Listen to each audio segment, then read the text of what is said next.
I'm really hoping that my microphone situation here is working because I switched mics. It tested well, so let's hope that everybody can hear me.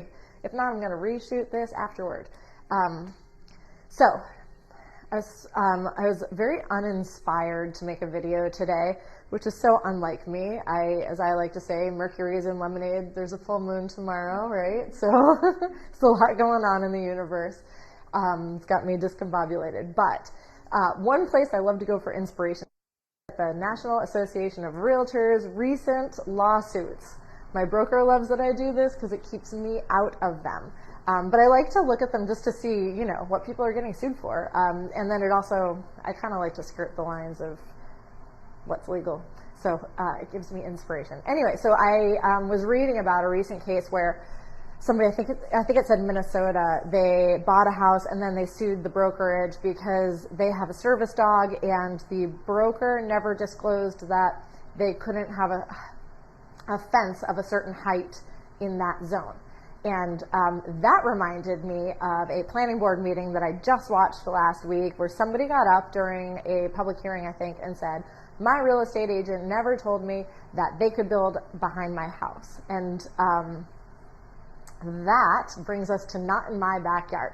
So if you've ever done a transaction with me, you know that I will tell you as a buyer that you can just assume the worst case scenario for any property around you. So I say, if you don't want to live next to a 4-story commercial building, don't buy this house because who knows? Yeah, I'm filming. Who knows? They may put one in if it's in that zone. So here are ways to find out what they can do behind you, around you, across the street from you, next to you. One is to look at your tax card. So you're buying, the tax card is usually right online. You can just Google Berwick, Maine tax card, put in the property address, and it tells you right there a lot about the property already, but it tells you specifically what zone you're in. And zoning dictates what can happen on that property. And how zoning works is that town planning, we usually try to do a concentration of humans in the center of town, and then as you get out from town, it becomes more and more rural. So you've got smaller property, smaller lot sizes in town, more density, so you can consume more of your lot with buildings or appurtenances, like that word. Haven't used that one in a few years. And then as you get further away from town, the lot sizes get larger and larger, and the setbacks get larger and larger. So that's a great way to determine, hey, I'm in the R1 zone, which is kind of an urban zone. It goes like 1, 2, 3 out from there.